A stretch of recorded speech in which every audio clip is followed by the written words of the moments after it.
Bonjour à toutes et à tous et bienvenue pour ce nouveau numéro du Point des marchés, votre rendez-vous avec l'analyse des marchés. Aujourd'hui, je suis en compagnie d'Alexandre, expert chez Agritel. Alors Alexandre, France Agrimer vient de publier son premier bilan pour la récolte 2016. Quelle est la situation en termes de production ? Alors, en serrer la paille, c'est pas une surprise. On sait que les récoltes ont été très mauvaises. Le chiffre de production de blé tendre est ressorti à 26,4 millions de tonnes, soit une baisse de 12 millions de tonnes sur un an. C'est énorme, ça fait moins 30% de production, principalement à cause de la pluie excessive au printemps et puis du manque d'ensoleillement, puis de la pression maladie également. En orge, même résultat. Également un rendement moyen national de 54 quintaux par hectare. Une production autour de 10 millions de tonnes. Et puis la confirmation de la situation catastrophique en maïs également, avec des semis qui ont été compliqués, avec des dégâts d'insectes au moment des semis également, et puis une sécheresse de plus en plus marquée au fur et à mesure de l'été, qui fait que la production pourrait se replier de 1 million de tonnes par rapport au niveau déjà faible l'an passé, et donc un rendement qui pourrait également baisser par rapport à l'an dernier. On a même de nouveau des transferts importants de maïs, des surfaces de maïs grain qui pourraient passer en ensilage pour compenser la sécheresse qui va toucher les éleveurs.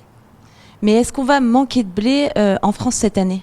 Alors manquer de blé, non. On a un pays qui est quand même un grand exportateur. On exporte normalement plus de 50% de notre production.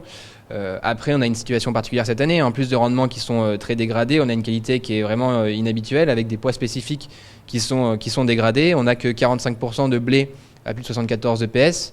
Alors ça pose des problèmes pour les industriels, les meuniers qui ne travaillent pas à moins de 75 EPS en général.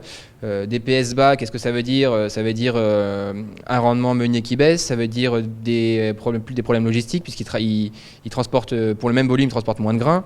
Et donc ça fait des surcoûts pour la filière meunerie. Ça veut aussi dire qu'ils consommeront un tout petit peu plus de blé.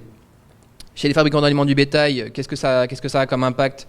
Ils devraient consommer un petit peu plus de blé que l'an dernier, même si l'an dernier ils ont déjà consommé beaucoup de blé par rapport au maïs. Et puis voilà, donc c'est les principaux pôles au niveau utilisation intérieure. En gros, un impact qui serait assez limité finalement, un recours aux importations qui pourrait augmenter un tout petit peu, mais de manière assez limitée.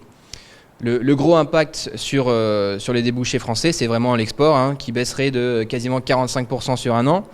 Et après, la question, c'est la répartition des exports entre l'Union européenne et les pays tiers.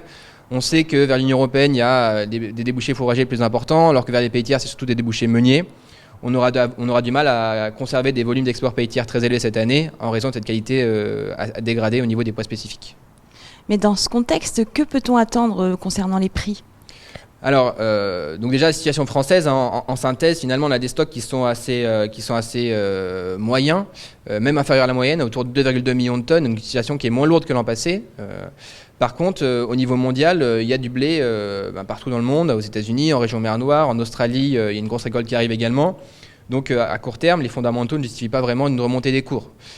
Par contre, on a vu l'an dernier que des problèmes sur les semis de la prochaine récolte 2017, pouvaient soutenir le marché ponctuellement. Donc on va surveiller si le temps sec qu'on a sur une partie de l'Europe et puis sur l'Ukraine ne pourrait pas faire gagner les 15 € à la fin septembre ou au mois d'octobre comme on a pu le voir l'an dernier. Et quel est le conseil d'Agritel ?